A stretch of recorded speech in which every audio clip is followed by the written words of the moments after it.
Thank you, Chairman Cicilline, Ranking Member Sensenbrenner, and members of the subcommittee. I'm Jeff Bezos. I founded Amazon 26 years ago with the long-term mission of making it Earth's most customer-centric company. My mom, Jackie, had me when she was a 17-year-old high school student in Albuquerque, New Mexico. Being pregnant in high school was not popular in Albuquerque in 1964. It was difficult for her. When they tried to kick her out of school, my grandfather went to bat for her. After some negotiation, the principal said, "Okay, she can stay and finish high school, but she can't do any extracurricular activities, and she can't have a locker." My grandfather took the deal, and my mother finished high school, though she wasn't allowed to walk across the stage with her classmates to get her diploma. Determined to keep up with her education, she enrolled in night school, picking classes led by professors who would let her bring an infant to class. She would show up with 2 duffel bags, one full of textbooks, and one packed with diapers, bottles, and anything that would keep me interested and quiet for a few minutes. My dad's name is Miguel. He adopted me when I was 4 years old. He was 16 when he came to the United States from Cuba as part of Operation Pedro Pan, shortly after Castro took over. My dad arrived in America alone. His parents felt he'd be safer here. His mom imagined America would be cold, so she made him a jacket sewn entirely out of cleaning cloths, the only material they had on hand. We still have that jacket, it hangs in my parents' dining room. My dad spent 2 weeks at Camp Matacumba, a refugee center in Florida, before being moved to a Catholic mission in Wilmington, Delaware. He was lucky to get to the mission, but even so, he didn't speak English, and didn't have an easy path. What he did have was a lot of grit and determination. He received a scholarship to college in Albuquerque, which is where he met my mom. You get different gifts in life, and one of my great gifts is my mom and dad. They have been incredible role models for me, and my siblings our entire lives.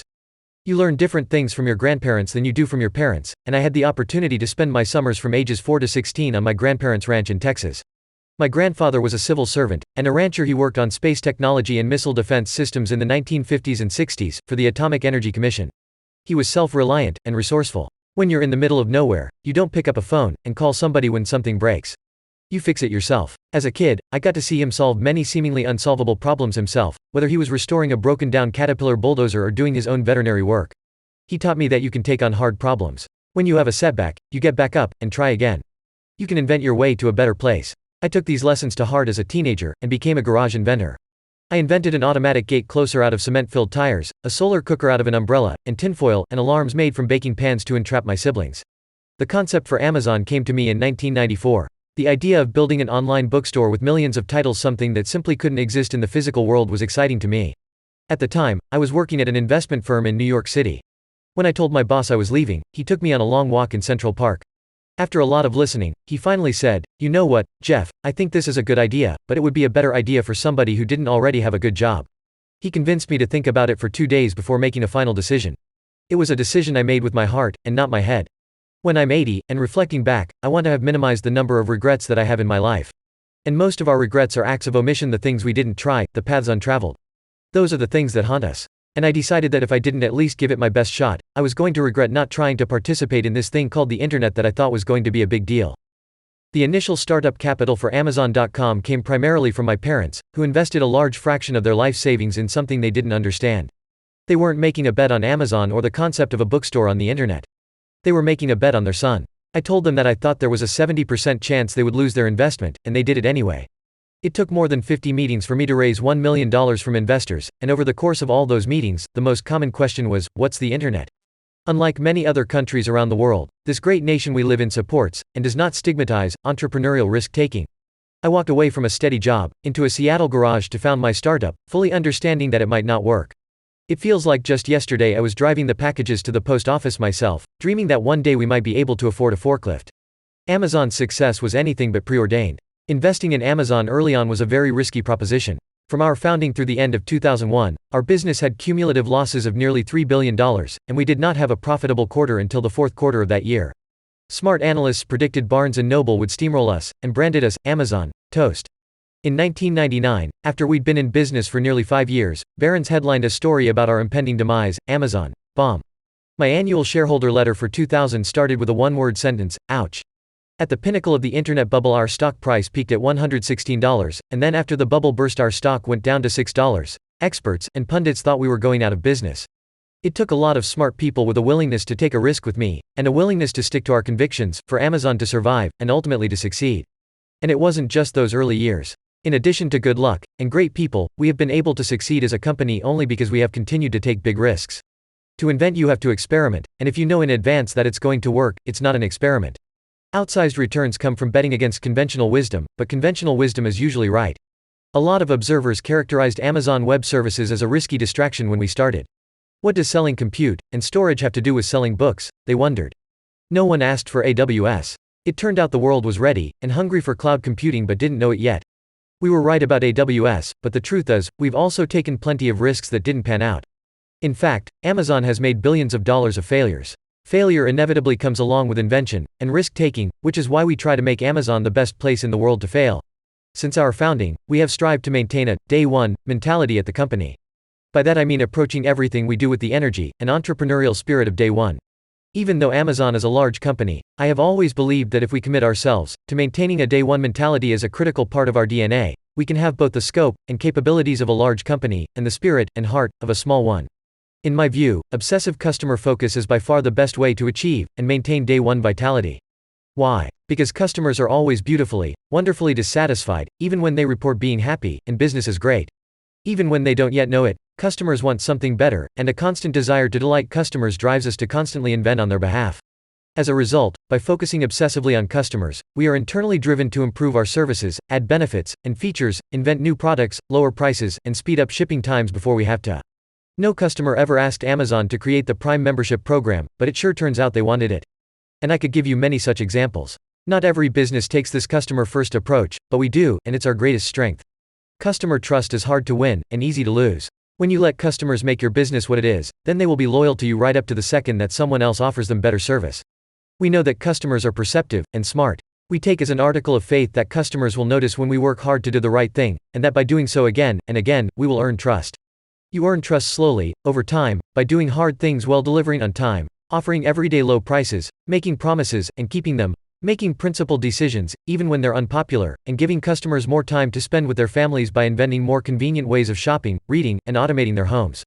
As I have said, since my first shareholder letter in 1997, we make decisions based on the long-term value we create as we invent to meet customer needs. When we're criticized for those choices, we listen and look at ourselves in the mirror.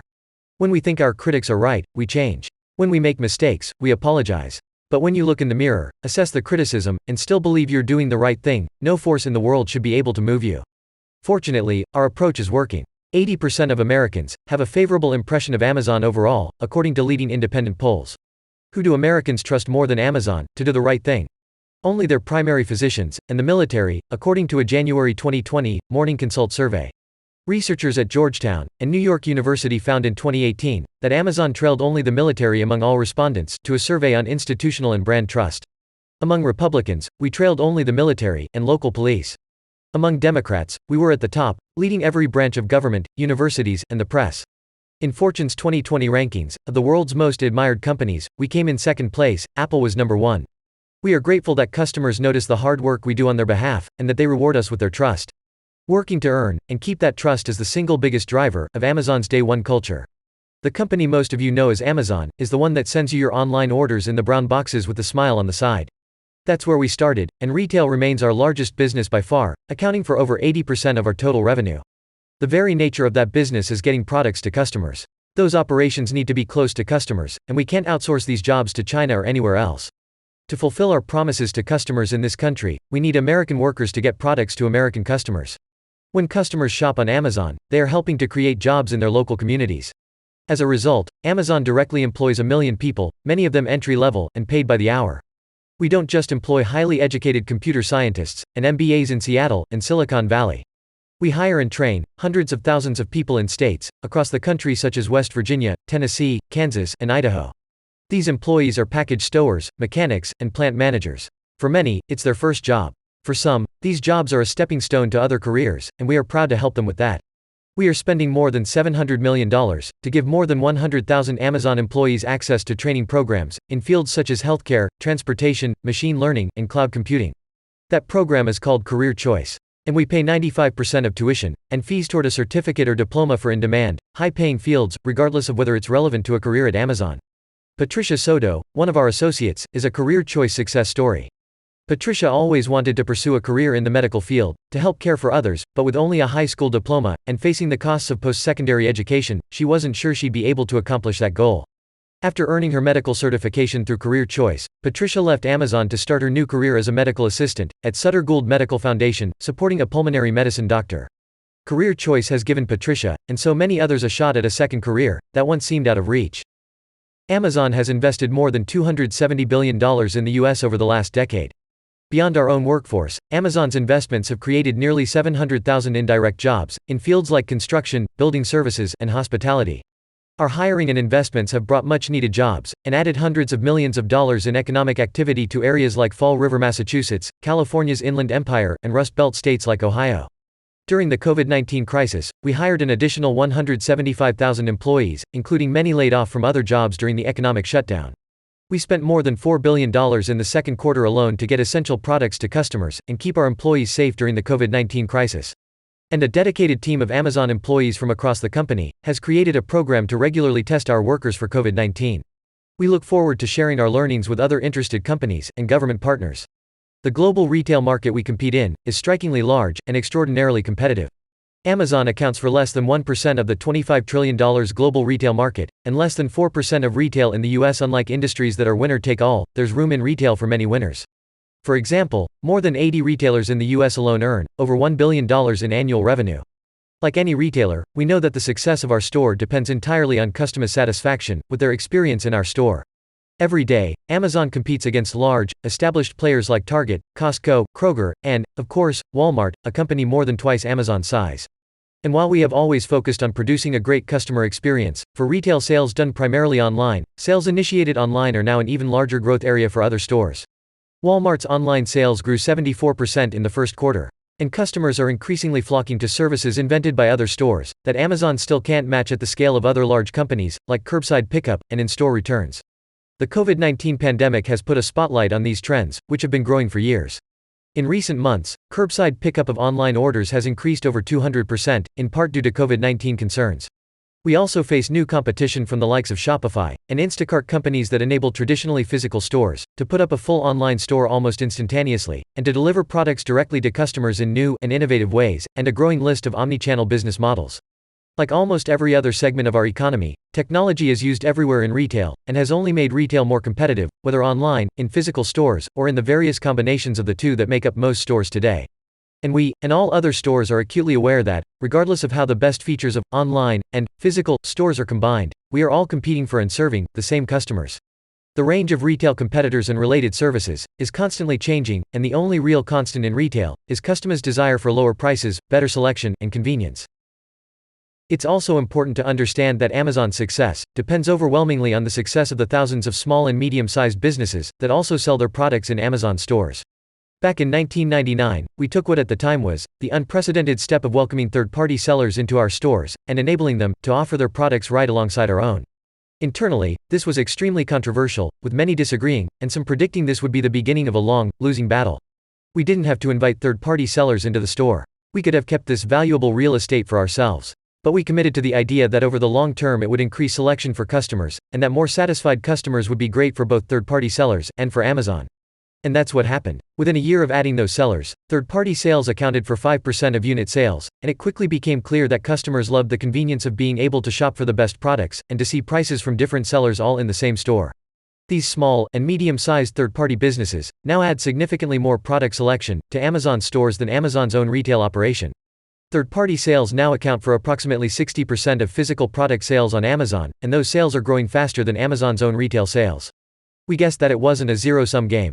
And we were right, the whole pie did grow. Third-party sellers did very well, and are growing fast, and that has been great for customers, and for Amazon. There are now 1.7 million small and medium-sized businesses around the world selling in Amazon stores.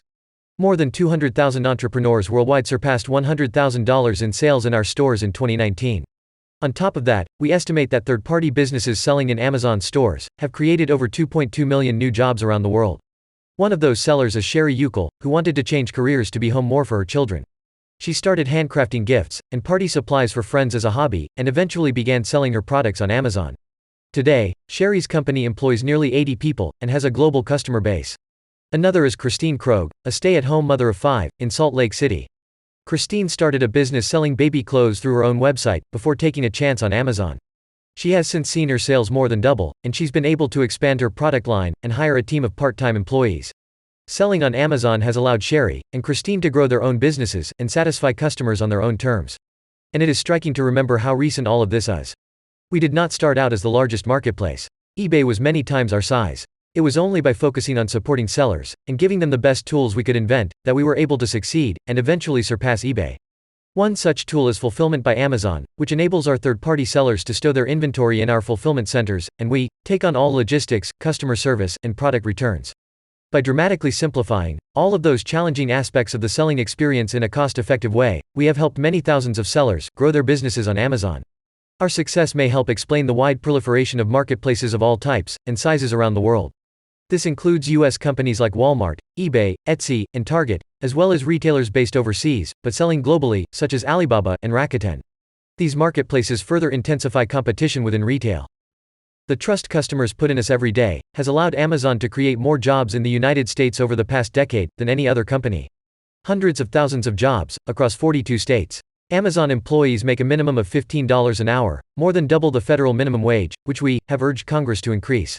We've challenged other large retailers to match our $15 minimum wage.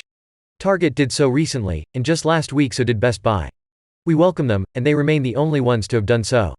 We do not skimp on benefits, either. Our full-time hourly employees receive the same benefits as our salaried headquarters employees, including comprehensive health insurance, starting on the first day of employment, a 401k retirement plan and parental leave, including 20 weeks of paid maternity leave. I encourage you to benchmark our pay and benefits against any of our retail competitors. More than 80% of Amazon shares are owned by outsiders, and over the last 26 years, starting from zero, we've created more than $1 trillion of wealth for those outside shareholders. Who are those shareowners? They are pension funds, fire, police, and school teacher pension funds. Others are 401k mutual funds that own pieces of Amazon. University endowments too, and the list goes on. Many people will retire better because of the wealth we've created for so many, and we're enormously proud of this. At Amazon, customer obsession has made us what we are, and allowed us to do ever greater things. I know what Amazon could do when we were 10 people. I know what we could do when we were 1,000 people, and when we were 10,000 people. And I know what we can do today when we're nearly 1 million. I love garage entrepreneurs, I was one. But, just like the world needs small companies, it also needs large ones. There are things small companies simply can't do. I don't care how good an entrepreneur you are, you're not going to build an all-fiber Boeing 787 in your garage. Our scale allows us to make a meaningful impact on important societal issues. The Climate Pledge is a commitment made by Amazon, and joined by other companies to meet the goals of the Paris Agreement, 10 years early, and be net zero carbon by 2040. We plan to meet the pledge, in part, by purchasing 100,000 electric delivery vans from Rivian, a Michigan-based producer of electric vehicles. Amazon aims to have 10,000 of Rivian's new electric vans on the road as early as 2022, and all 100,000 vehicles on the road by 2030. Globally, Amazon operates 91 solar and wind projects that have the capacity to generate over 2,900 megawatts, and deliver more than 7.6 million megawatt-hours of energy annually, enough to power more than 680,000 U.S. homes.